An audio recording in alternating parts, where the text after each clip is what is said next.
They do magic. They are the Magic Guys.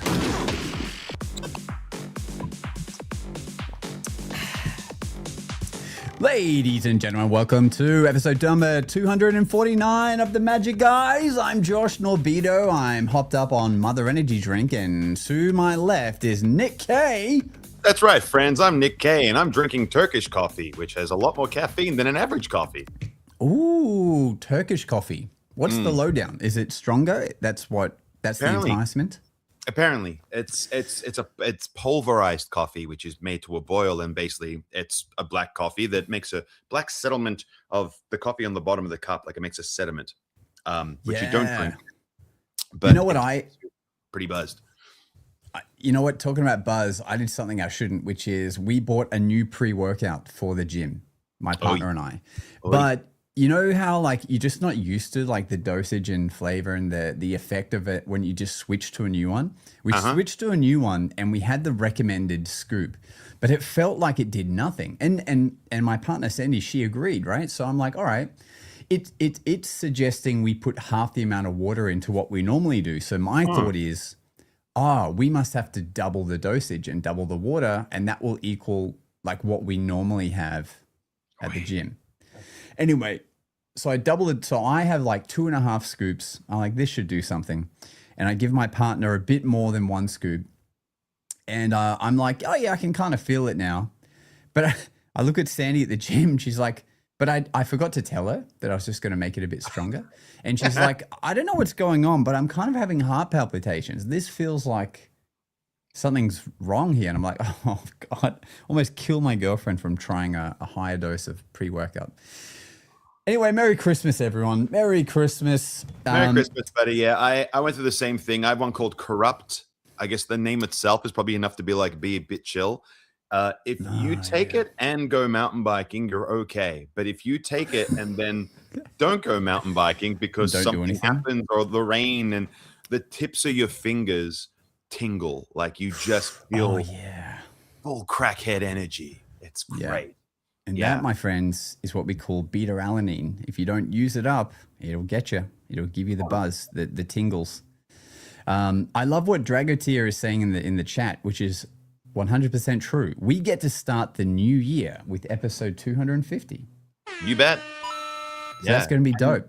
Exactly. And the episode 250 will be our New Year's resolution. Woo! So keep that in mind. We will be posting in our Discord the speak pipes. We've already got a few already from you guys as to what your goals are for the new year being 2026. So have a think about it. You got a week to let us know. Let us know, put it out to the universe. We are a community and we will help you guys achieve what your goals are. Yeah, shout out to Pasha and Caden. Already sent in their New Year's resolutions on the SpeakPipe, speakpipe.com/the Magic Guys. And what Nick's saying is so true. Be specific. Like there was a Facebook group I was in once where the goal at some point was to make a video and talk about our New Year's resolutions.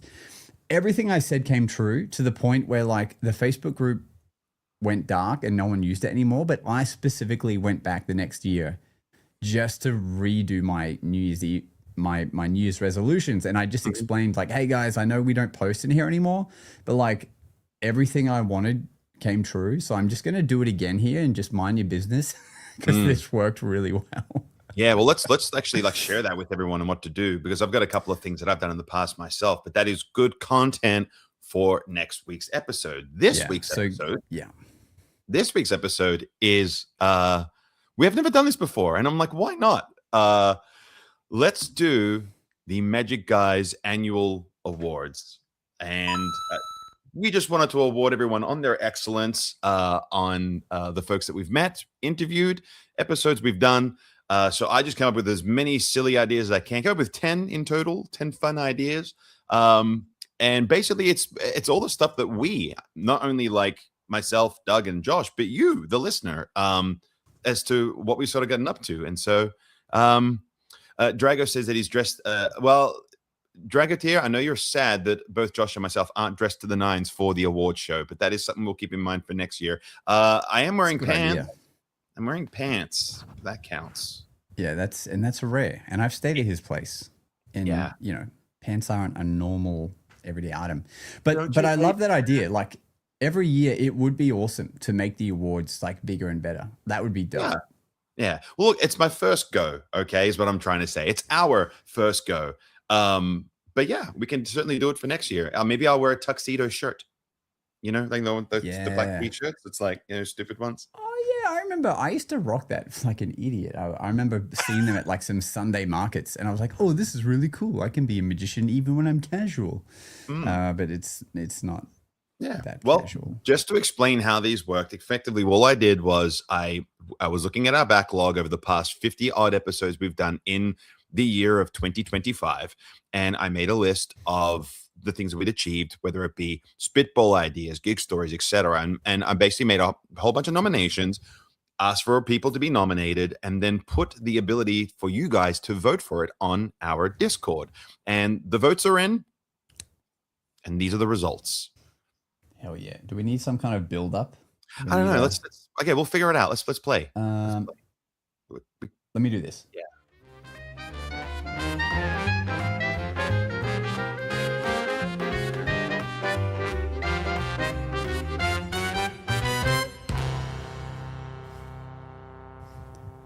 The annual 2025 awards now presented by Nick K. Friends, our first award is the best Spitball idea. As you know, the Spitball episodes are about ideas that we have that aren't fully formed or fleshed out. And what we do is we spitball the idea amongst our community live on the episode. And then we all share ideas on how to either improve or achieve the Spitball idea. We have 3 nominations for this category. First, we have Scotty Painter with what we call the mini canvas souvenir idea. As you know, Scotty is an amazing artist and has actually done animated episodes and shorts of our show. And in this episode of his, he had this idea that he had a tiny canvas about the size of a playing card where you would have a revelation written on there, and we spoke about the several ways to do that. And the beauty of it is that it would be a little canvas which you would gift to your spectator at the end of it. Beautiful, cool idea. Another idea. Nice idea. Yeah. It was such a nice idea, man. It was really fun. Another idea was actually an idea of mine. So Nick K was nominated for this one. The notion of this was the uncheatable deck. It was basically a premise to be able to do gambling demonstrations without you doing actual gambling demonstrations. The notion was that when people say to you, "Oh, I'd love to go to the casino with you," and you explain to your spectator, well, that's all well and good, but in the casinos, they use uncheatable decks. And then you grab like a Jerry's Nuggets casino deck and then show that you, no matter how hard you try to cheat, it doesn't happen. So for example, you can have an ace face up on the deck, and every time you try to deal yourself an ace, you would do second deals and like, I can't cheat with this deck. And that would be the whole premise of the routine. And then lastly, we have the revolutionary magician of Ask Magic, His Excellency Jack Grady. Now, Jack Grady called her the Spitball idea, which was pretty fantastic. Now, the idea was this. Synesthesia is the ability to see colors, or like as in like through sound and whatever else. And his idea was to be like blindfolded and then being shot in full pelt in the chest via a paintball gun, and he was able to tell the colors being shot at him. Great idea. A really, really good idea. So just to reiterate, we have Scott Painter with his mini canvas souvenir idea, Nick K with the uncheatable deck, and Jack Grady with the paintball color match. And the winner is Jack Grady.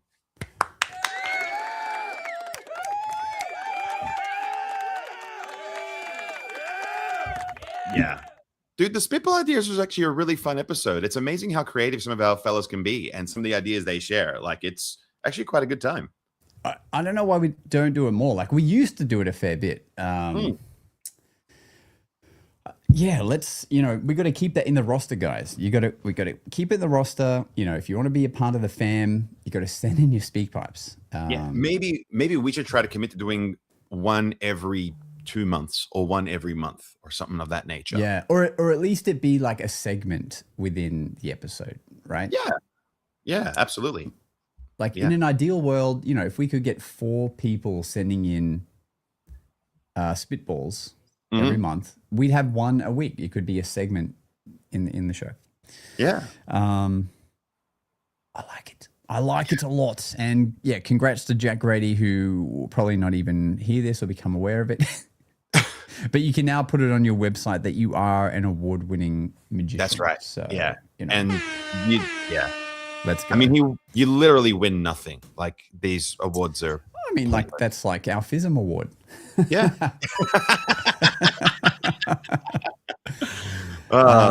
That's sad. Anyway, great award, well deserved, and yeah, who knows what will happen next year. Can I throw in a quick gig story before we get to the next award? You know what? It's perfect because the next thing was an actual gig story. So let's break it up with the gig story. Go ahead. Oh my God. All right. Well, in that case then, we got to do it properly with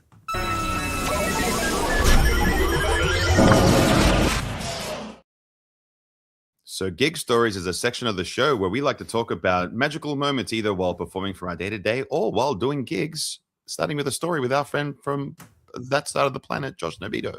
Hell yeah. So two. I've got 2, but I'll keep them brief. There's so many gigs that happened over December, which is such a blessing. But I made a note because these 2 were just very odd. So the first one, doing a roving gig and doing my classic 1 coin routine where the ending is that this silver coin is going to turn into a copper coin in their hand. Classic of magic, copper silver effect.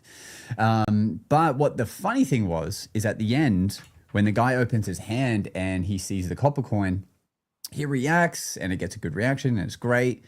And then he says, because he's an engineer, he's like, yeah, I think in front of like the group of 6 people that just watched it, he's like, I think I know how you did it.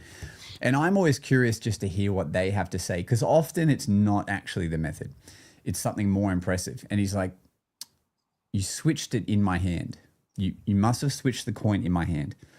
And I'm like, all right, well, let's go deeper on that because that was the effect. The effect is in your hand, I will switch the coin. So all you've done is describe the magic that occurred. He's like, no, you must have gotten in there somehow and swapped it. And so his friends around him questioned him. They're like, so did you see him put the silver coin in your hand? And he's like, yeah.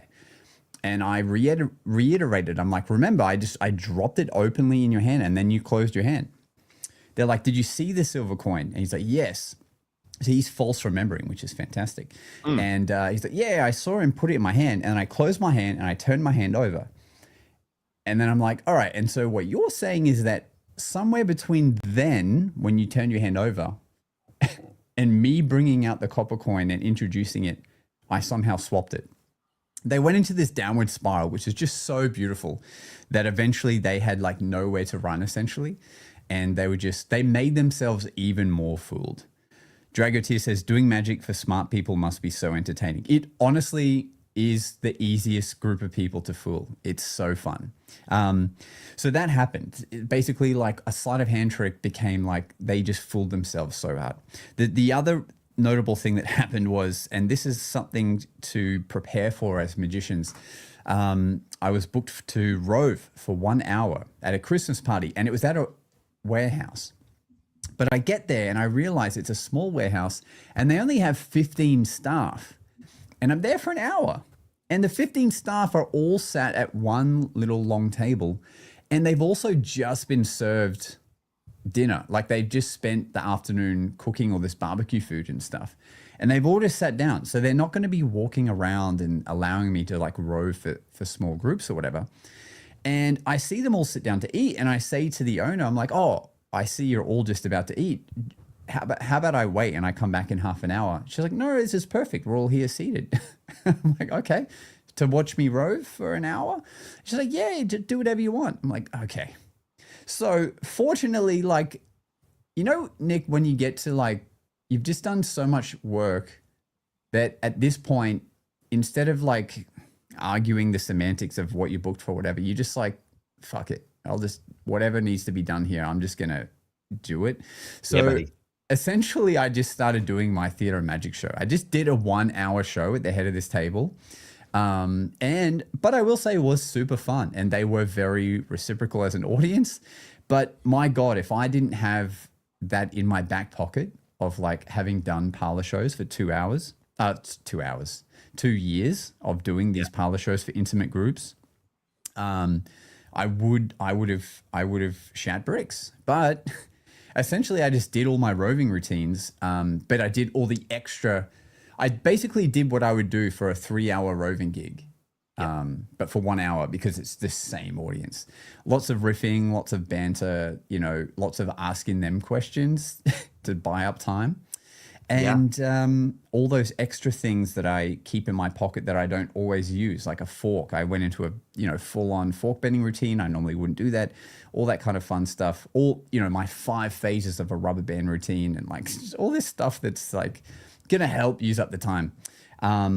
Someone asked, did they not understand that it was a roving gig? Yeah, I think still to this day, I'm surprised that people don't quite grasp what roving is all the time, or they just are happy.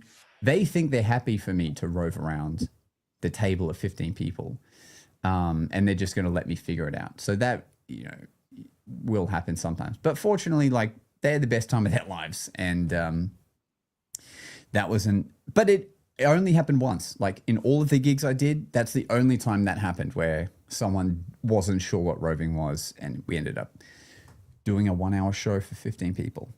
Yeah, it is remarkable how many folks don't understand what the roving game is and how many times they've gone, I've got you a microphone. It's like, I'm roving.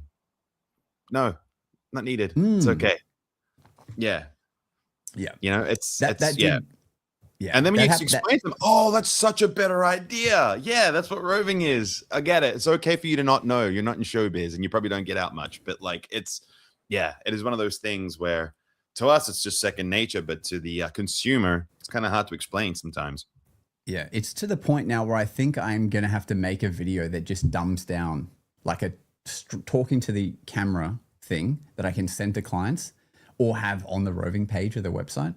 Like it just really dumbs down what it is and what it isn't, and then show some video examples. I think that's going to be required. It's a good idea because putting it in text does not help. Like and I'm going to literally title it "What is Roving Magic?" Yeah, and I might make a generic one so that magicians can just use it to send to their clients when people ask them what the hell it is.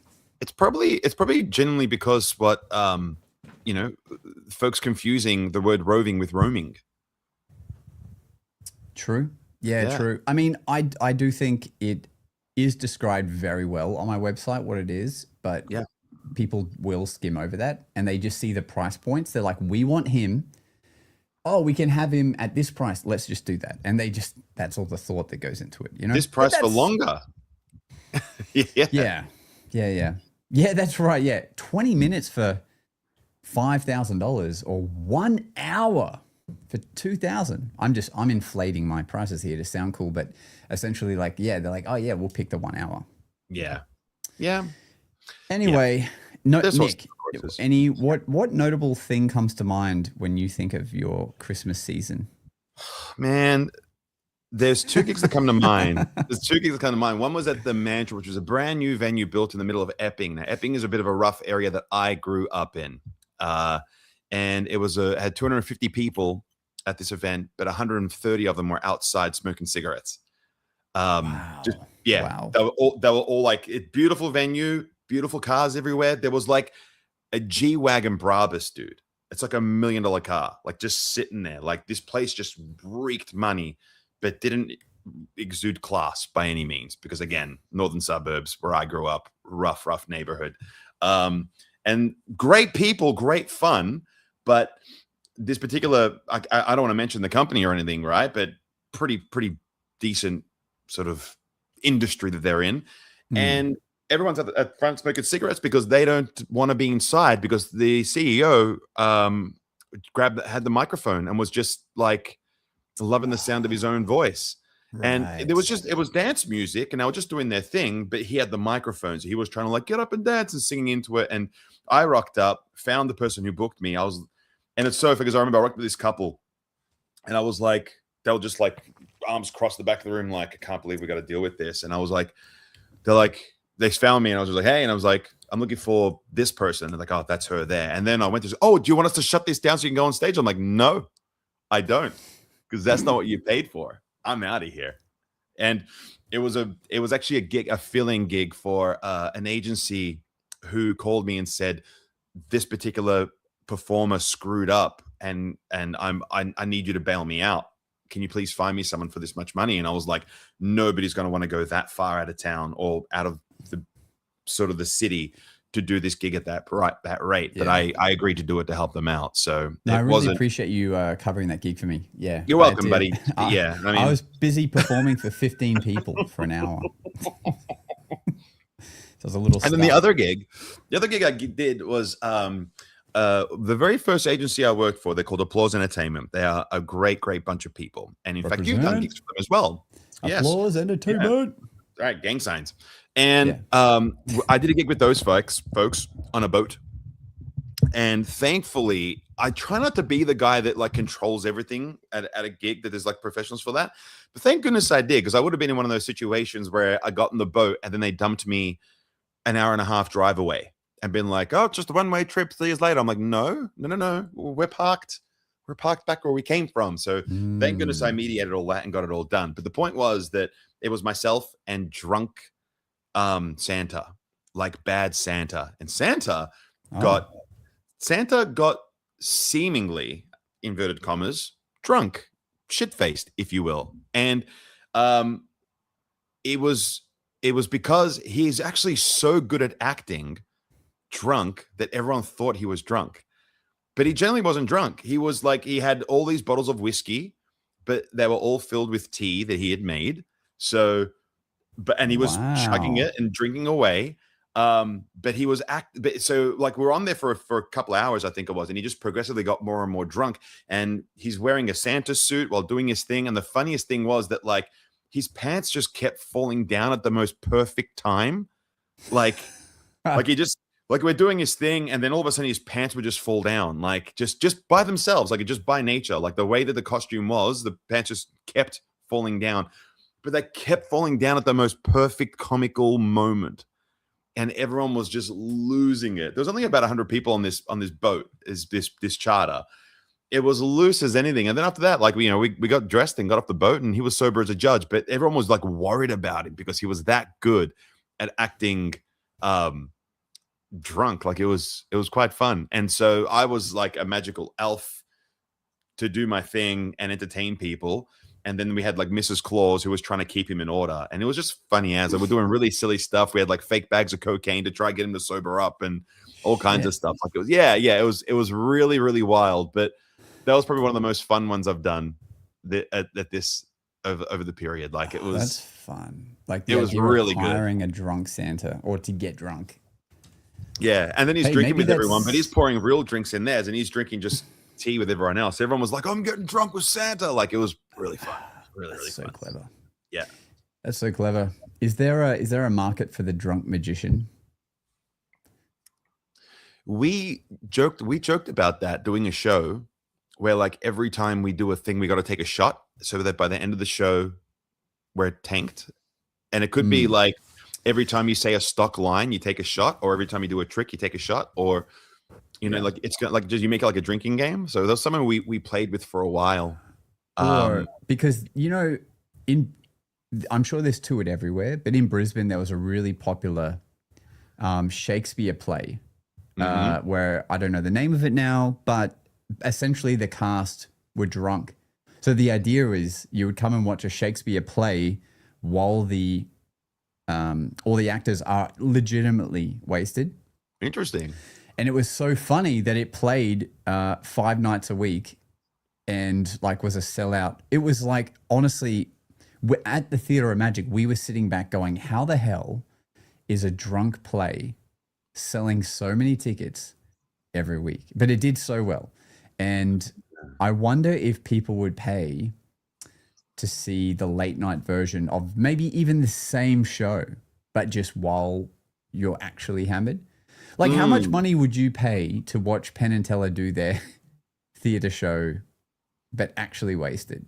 Like, I think that would be quite funny, you know, because you're not going to put up with as much when people heckle. You're going to forget some stuff. You're going to maybe drop a few coins that you're not meant to. It's kind of funny. No? Interesting thought, man. You know, one of my favorite shows is Drunk History because I love history. And it's basically they have a presenter who will tell a story from history but get absolutely plastered before telling it. You guys should scope it out. I think it's on Prime. It's worth scoping out. If not, there's tons of episodes on YouTube, but I think it's totally worth it. So circling back to gig stories, we have 2 nominations for the best gig story of 2025. Nomination number 1 goes to Patton Gillian, our friend from Las Vegas, in which he told a story where he was performing at a private function for what seemingly was for the Russian mafia and ended up being a pretty wonderful experience for himself. Outside of that, there is another nominee, which is our friend April Choi. Now, April Choi, our friend from NASA and also absolute genius cardsmith and memory worker and everything else that she does because she's a superstar, was telling a story which she was performing at a convention. And whilst practicing her whip routine, the cracking of the whip was so loud that it was mistaken for gunshots. And the police actually arrived at the venue mistakenly thinking that it was her. So we have effectively Patton Gillian doing The Machine Russian Mafia performance versus April Choi mistaken John Wick experience. The winner of the 2025 Best Gig Story is Patton Gillian.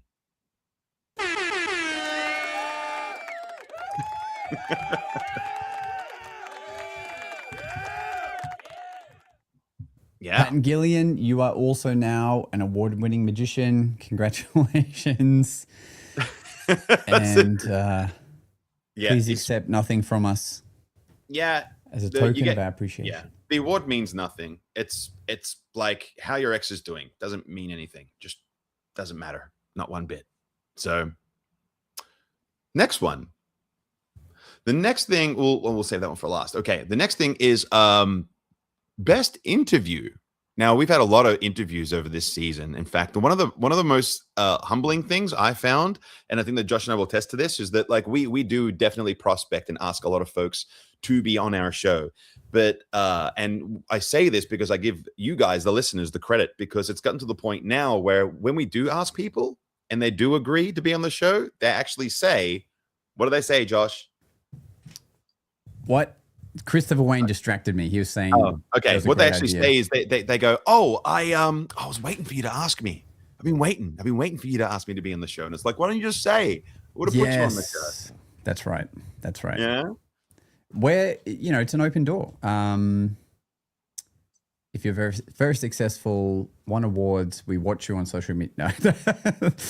We love having our friends come on. And yeah, you're right. It's just a matter of like, it's like that weird thing where you don't want to ask your friend a favor, but like they want to. And so eventually you ask them and they're like, why didn't I do this, 4 years ago, Absolutely. 200 episodes ago? Yeah.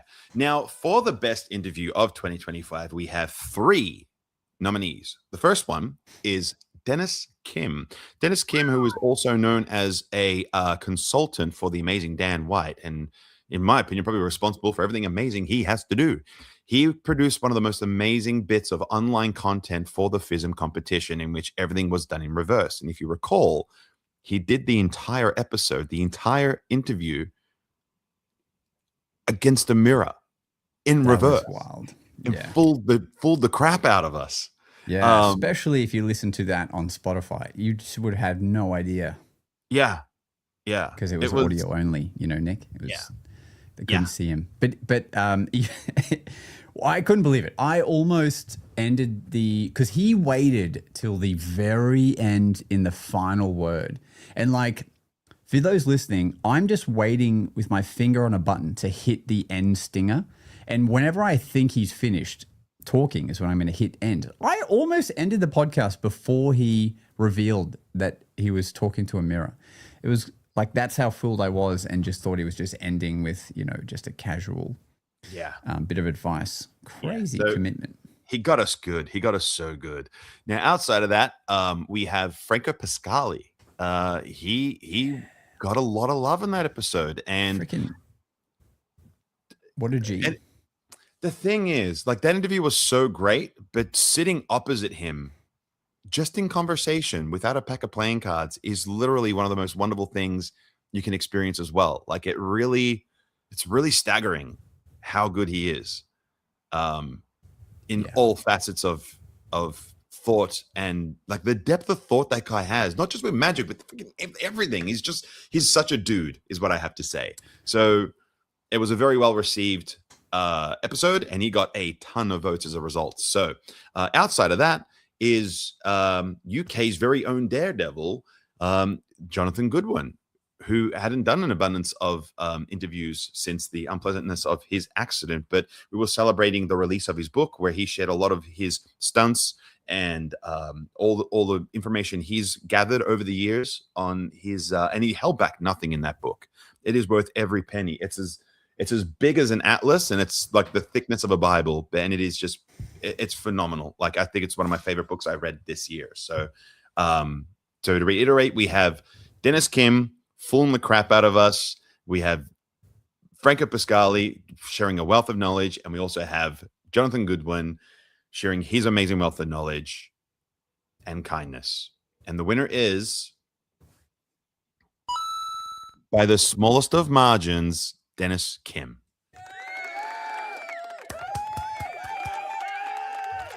Oh, yeah.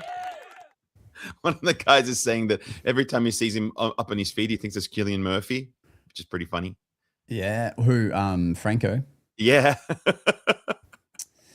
So funny. Yeah. Franco and Dennis, just two very charming, handsome-looking gents. And I think that I think if them two and maybe Blaze Shera had a baby, it'd be staggering.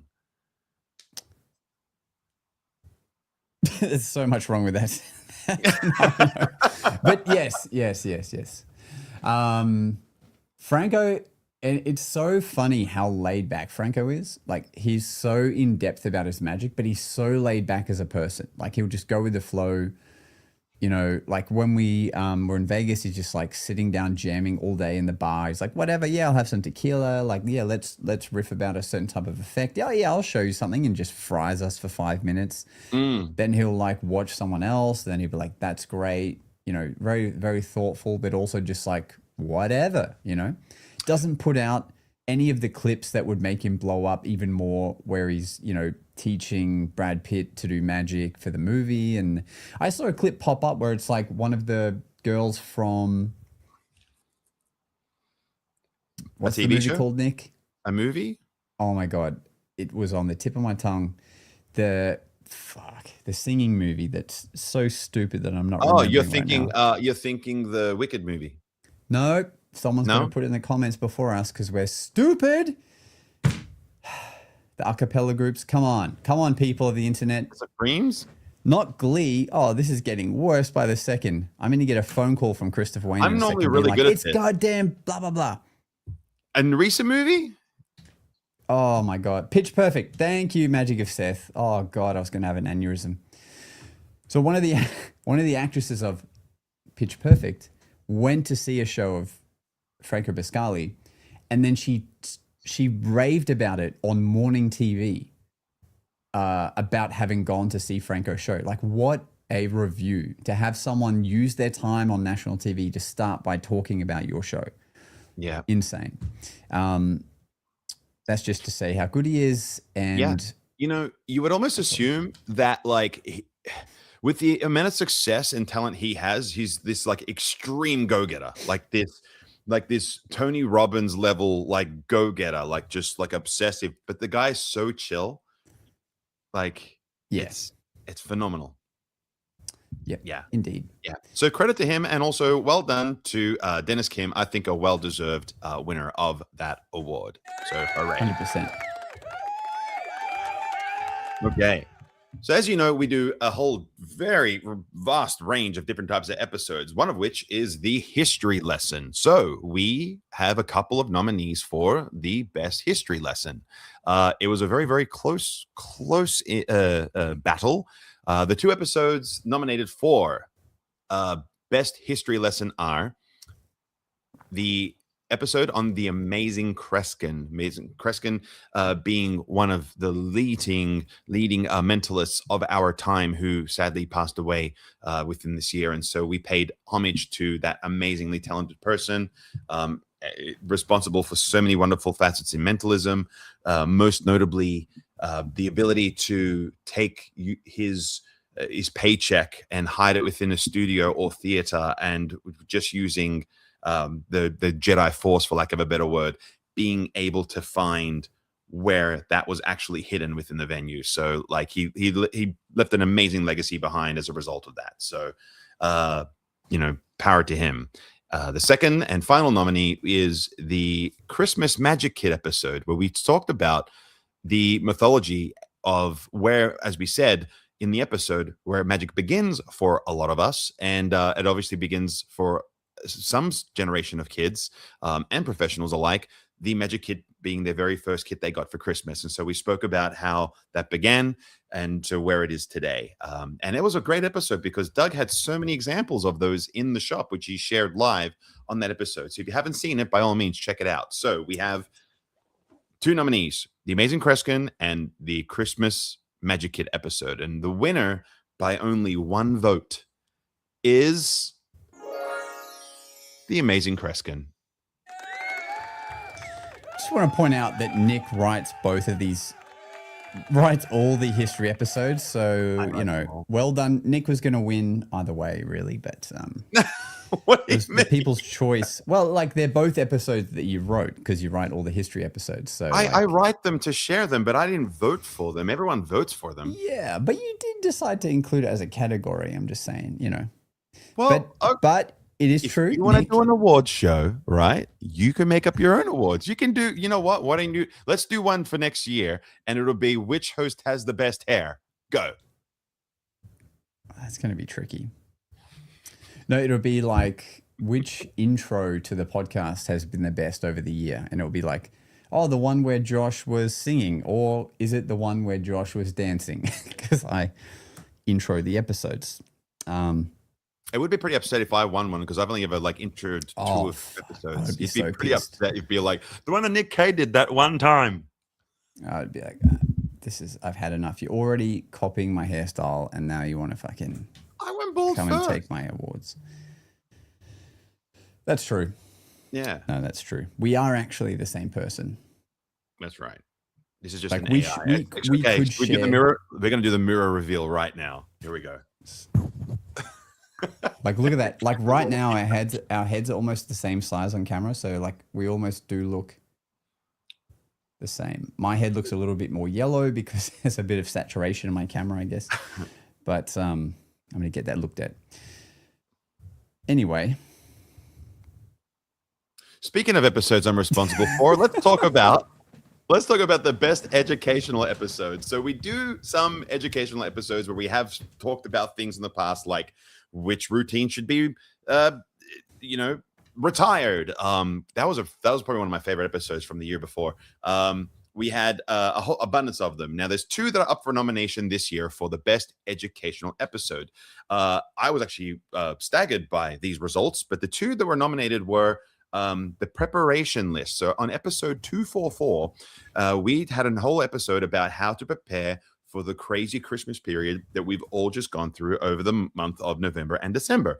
And that episode was literally so good and so filled with knowledge that I implore anyone who is looking at getting into magic to revisit that one like every year, just to recap the things you should be doing in preparation for that. And I was literally getting texts and phone calls from friends who listened to the episode going, man, that episode helped me so much get prepared for the crazy season. So I thought it was a shoo-in for that reason. But there was another nomination, which was purely based off scenarios. And the episode was number 218.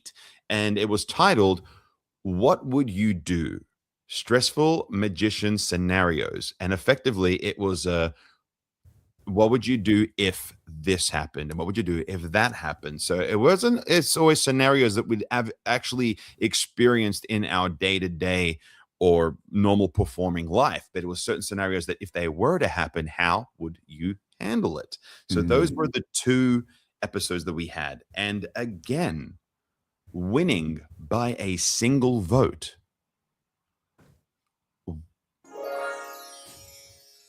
The winner is What Would You Do? Stressful Magician Scenarios, episode number 218. I was actually staggered by that. Yeah. Yeah. Okay. Interesting. I guess when you think about it, that is the more crucial thing to be able to fix in it. Like if something goes wrong, as opposed to like preparing, perhaps. But it's interesting. Yeah, both episodes are going to super help you. The Christmas gig preparing one, honestly, is something you could listen to at any point in the year because it's things that should be considered all the time. And yeah, same with what should you do if? Yeah, and I think that it's also pretty hard to think on your feet, and sometimes preparing for what could possibly go wrong is equally as important as actually preparing to ensure it doesn't happen at all. Yeah. We actually had a What Would You Do If speak pipe come in. And I wasn't really going to play it because it did sound, it's a bit off topic, but should we do a little What Would You Do If right now? Should we? Sure, man. We got time. There's only 3 or 4 more awards to go, so we may as well. Okay. Hell yeah. Well, look, I'll just say it because it's a pretty straightforward one. Our friend Adam, he sent in a speak pipe. Essentially, he inadvertently swatted a wasp at an outdoor event into.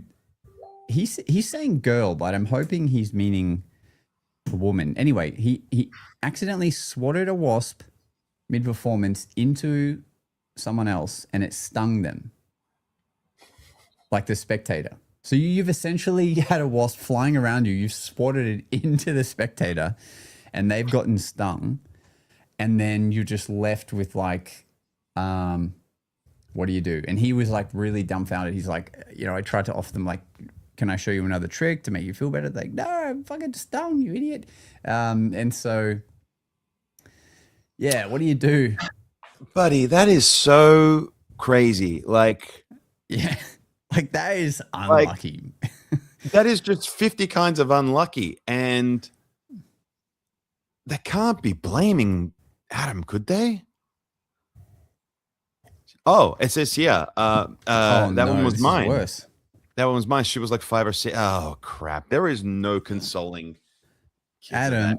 Yeah. Oh, and Adam, just for clarification, did she get stung or did the wasp just like hit her and fly away? Because that would also freak them out. But it sounded like they got stung. But let's run with the stinging scenario, right? Right. So, yeah. Great. All the families around and you're trying to win them over by like impressing this little girl, and then you swat a wasp into her face and he's saying, I'm pretty sure she got stung. Now you're the enemy of like everyone there.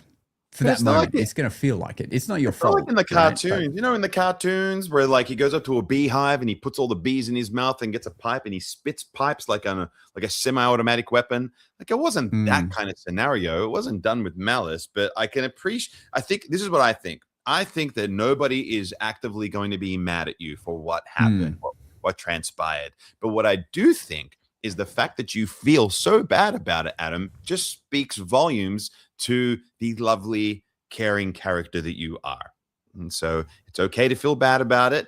And I don't even know how to combat that. I'm not going to say, like, you can't prevent that. Like, what do you do? Like, you just, before every outdoor show, I spray all children with Arrow Guard. Like, what are you supposed to do, bud? Yeah. I mean, look, some measures you could take is number one, take some tennis lessons, learn how to swat away from spectators. Like SWAT 101. Like if it's here, don't go like this towards the girl, right? I think that's like pretty obvious. But you know, the girl still could have gotten stung, but that's obviously number one. Try and swat away from the little kids. SWAT. Right. Repeat, everyone. SWAT away from the little kids. Okay. Yeah. And then I think you just have to go into first aid mode, right? Like, be like, where's the parent? Look, she's accidentally gotten stung by a wasp. Don't believe anything she says. I'm going to go get her some ice from the kitchen. Like, I think you just have to do a duty of care kind of thing now. Like, just stop being a magician for a sec. Like, make sure they're okay. And then I guess, I'm just trying to think what the hell I guess what I would do is after the gig, like the next day, maybe I send a little care package to the girl. Like a, you know, hope you're okay. Like, you know, maybe there's a toy in it. Like, I don't know, maybe it's magic related or maybe it's not or something, you know, just something to be like, leave a good feeling. You know, the Stingo's spray. You ever use that? It's like a Stingo's spray. It's like, you ever seen it? No? Yeah. Dragotier saying lucky ladybug, but the wasp version. Wow. Dude, Scholar, I got an idea. That's so fucking funny. That is very so funny. Good. Yeah. Yeah, that's just super unlucky. It's one of those times where sometimes things just happen where there's no like funny remark or thing to get out of it. You got to deal with it. You know, like if a break fight's out at a gig. Break fights. Is that what I said? If a break That's fight's exactly out. what you said. Wow. Yeah. Well, I'm trying to get drunk to start that idea of performing. This is the podcasting drunk. Yeah, if a fight breaks out, that's going to be awkward and you're just going to have to stop. I love watching Jimmy Carr has a lot of clips where things actually happen in the audience and he has to stop the show to sort them out. And sometimes you just got to break character and just fucking sort it out. And I think that's the only way around it. Yeah, it's going to be uncomfortable, but that's it. I think that's it. Yeah, that's going to happen. But look, again, you know, we have these fun stories because you guys contribute to them. And one of our great contributors is responsible for our next award. So the next award is Greenrooms. For those of you that don't know, we have a Discord, which this is where we're collating all this data and getting our votes from. Now, in amongst that, we have a separate channel dedicated to our good friend, Drago Tier 1. And what we do is we post every time we are at a event and we have basically either really good or really ordinary green room that we have to perform out of. And our good friend Dragotier will actually judge out of 10 your green rooms. And so he actually put a full PowerPoint presentation together for this award. And so it basically sparked the whole intention of us doing this award.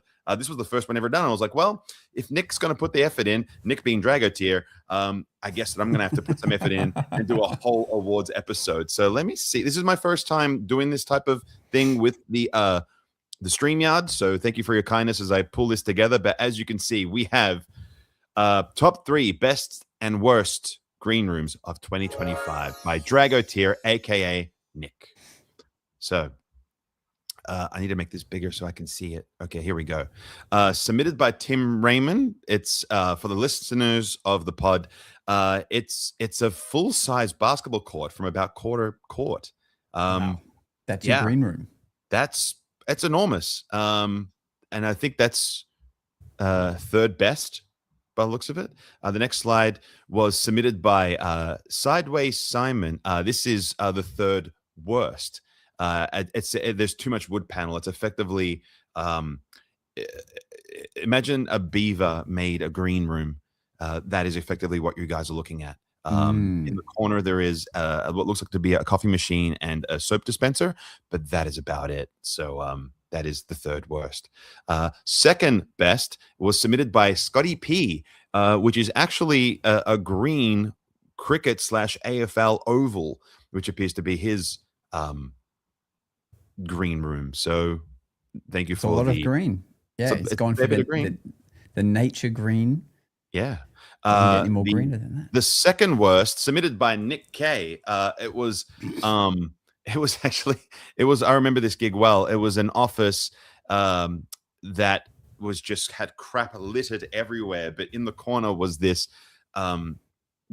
monstera plant that would just look so dilapidated, like it hadn't seen a drink of water in 6,000 years, to the point I actually ended up watering it myself.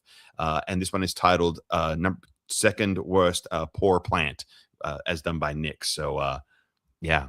Now let's go to our best green room. The best green room was again submitted by me, Nick K. Everything was green at this room, to the point where it had green carpets, green chairs, green painted walls, and was actually on a golf course right next to the green on holes 4 and 5. So it couldn't really get much greener than that. So that was a full 10 for myself.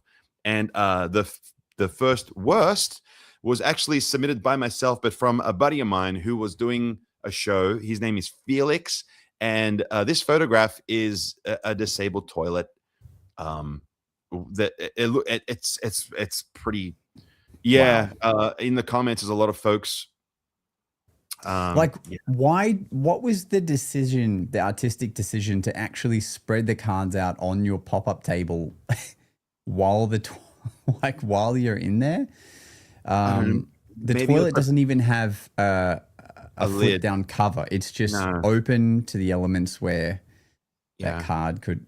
That's just so many questions. But I love how well he packed all of his stuff to the side. Is that his stuff on the side, or is that? You know what, buddy? I don't know, but it's in a cardboard box, and I don't imagine. Yeah, and it looks almost surgical. I say that because it looks like when you watch the movies and there's like a nursery, and then you have that baby like on that little trolley on a plastic thing, and it's like that's what it looks like in there. I'm sure those cards are scented now. I think so too. Adam, that is yeah. So, well, I guess that is the place where you would do a deck pick, you know? Yeah. So and of course the presentation finishes by saying ski later from my friend Dragotier. So thank you, Dragotier. That is yeah, buddy. Yeah. And I'd just like to circle back to my comedy gold of saying a deck pick. I mean, you know, that was top tier. He was in a toilet. There's a deck spread out, you know, deck pick. Anyway, I would win an award for that if it was for worst puns. But it's not in the Discord, so. Okay. Nick's won 2 awards, but anyway, we'll move on. Well, don't be jealous. Okay. Next award. There's only a couple more to go. The next one is the Magic Guys Trick of the Year. So it is a trick that we've either seen, saw at Magic Live, tinkered with, but it has been released in the year of 2025. There are 3 nominations for this one. The first one is Eject, released by our good friends from Trick Boom. It is a Sharpie pen launcher. It is sick.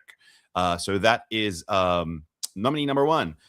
Secondly is the inversion board by Patata. I actually got an email today saying that they are now releasing a different version of that. So the inversion board is effectively a reverse impression pad in which you can have things sent to it. Like, so let's just say that I write something down and I say, Josh, name any basketball team, and then you say it, and then I can then go to the inversion board, and written in chalk, inverted commas, I turn it around and it is written there.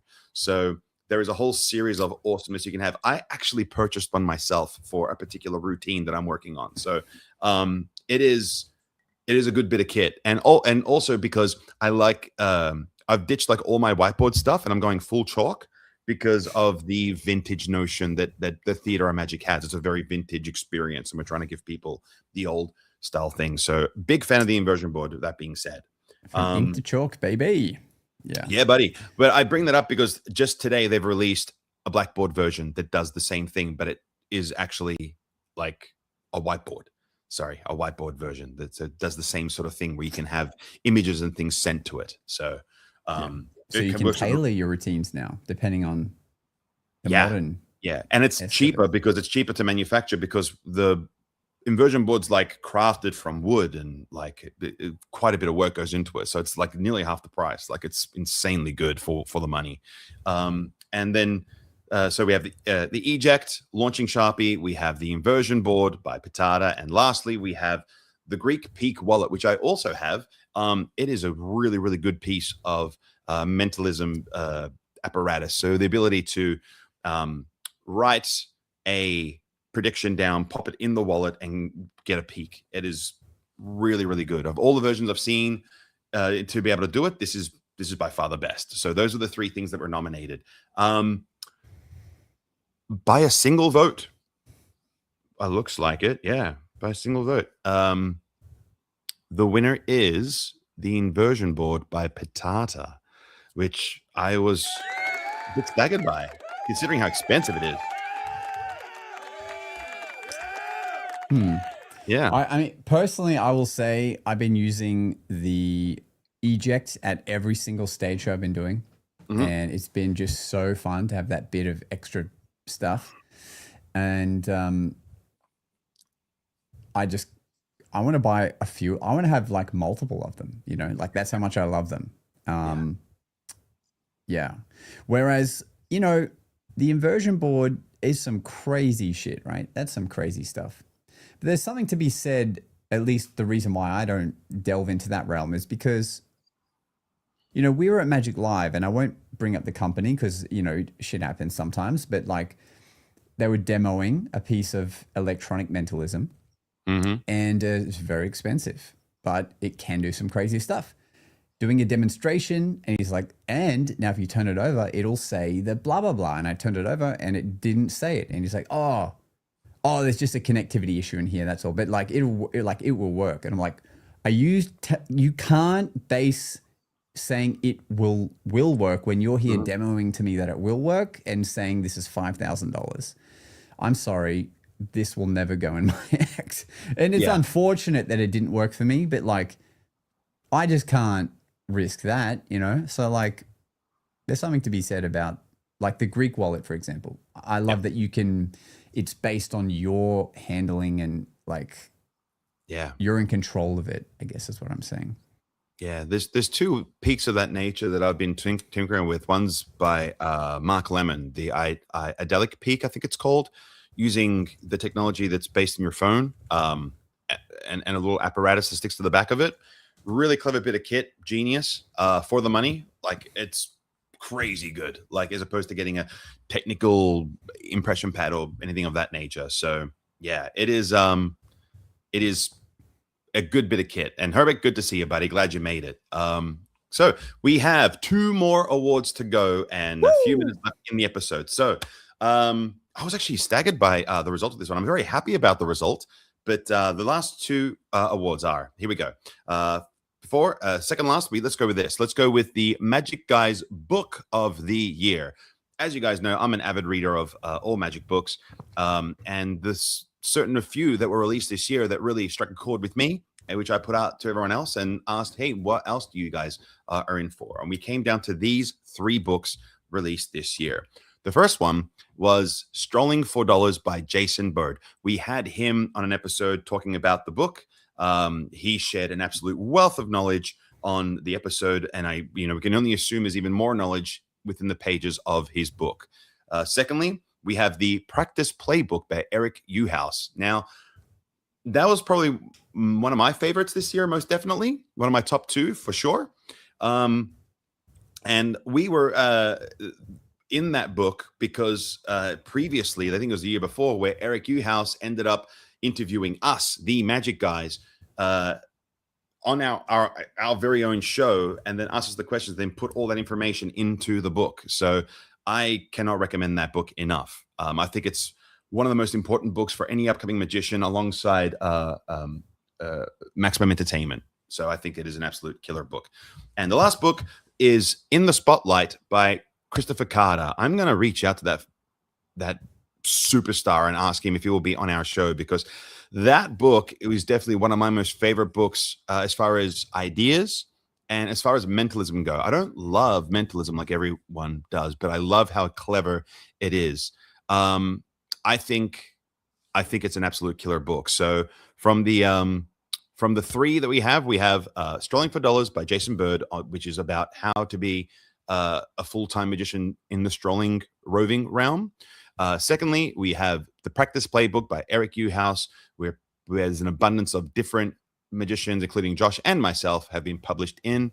And last, we have In the Spotlight by Christopher Carter. And the winner is Practice Playbook by Eric Uhouse. Yeah. So let me ask you this. Does that mean technically that award also goes to us because we are featured in the book? Yeah, it also goes to Jeff McBride and Nick Locapo and Sure. Yeah, they're great too. Everyone else who was in it as well. They made massive world influences on magic, but we were also in the book for a short spot. What I'm saying is, can I now put on my website that I'm an award-winning magician? And when they say, what is the award? I'm like, well, a book that was gifted on our podcast, the best book of the year, was featured us in the content. So the award went to us inadvertently, and therefore that's why it says I'm an award-winning magician. Anyway, look, that was really great. And I think we have time for one more. So poetic that we get to the last award at the end of the episode.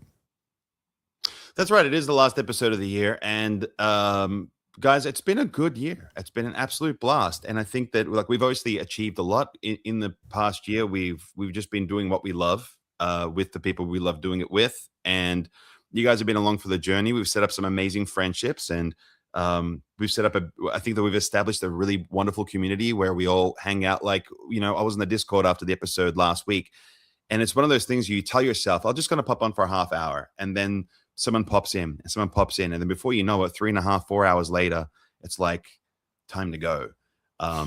So it is great. So after this episode, I will endeavor to make it a habit to have a little after party after every episode and hang out there for at least a half hour. So it's something that when we spoke about it, it added a lot of value to you guys to be able to talk openly, and obviously for us to sort of hear from you guys directly as to what we should be doing to add value to your magic lives. So that was one of the most important things. So before we sign off, a personal thank you from me, Josh. No, I got nothing. What's the award?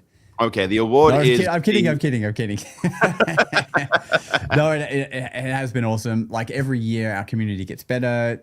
And this year, I think we even saw, thank you to FISM, the award just allowed us to get into more ear holes, and we saw that when, even before that happened, going to, it was after it happened. Going to Vegas was so cool to meet a lot of our fellow listeners and just to see real people that are consuming it. And so that was dope. And so, yeah, just thank you for this, there being a point to doing this, because it ain't for money, you know what I mean? But it is for the camaraderie and just like knowing that we're spewing out some stuff that we've learned and it's like helping you guys in some way. That is honestly the best. And selfishly, I get a lot out of it too. Like it helps me practice my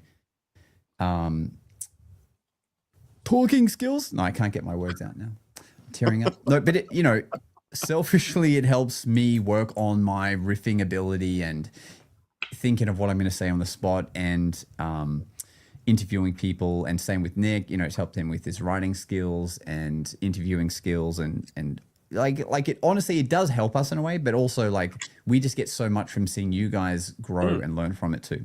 So that's all I have to say.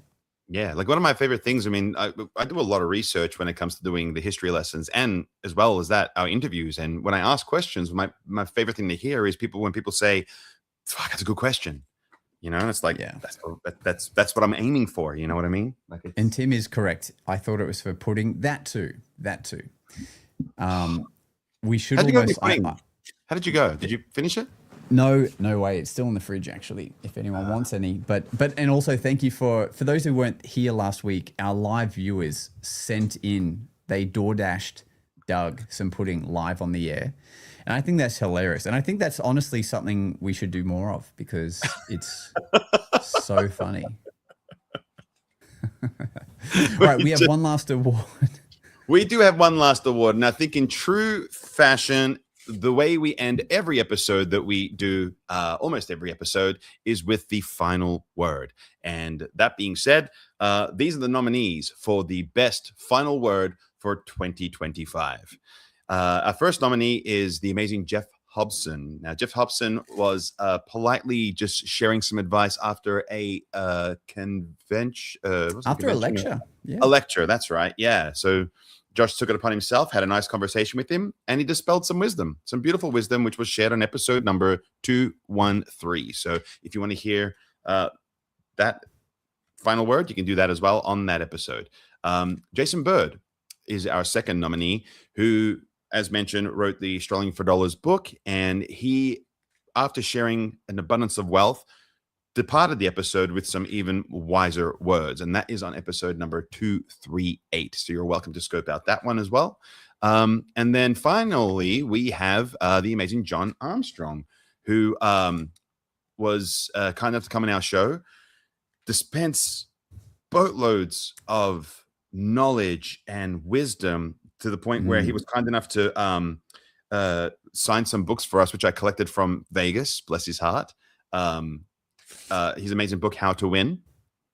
And that was on episode number 228. And it certainly did have a big impact on you guys, the listeners, because the winner of the best final word in 2025 is... Or should we just play it? Should we just play it? And that's how we end the episode. Well, it is... No, we should say who it is in case, like, whose voice was that? Oh, that's a good point. Yeah. Yeah. The winner of the... Just because maybe Dylan wants to cut this little edit vocal thing, so I'll say one more Dylan, time. get ready. Okay. And the winner of the best final word of 2025 is John Armstrong.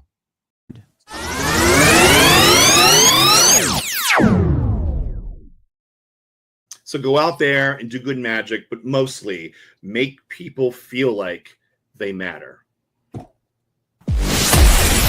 Thanks for listening. It's time for us to disappear now. But we'll see you again on the next episode of The Magic Guys.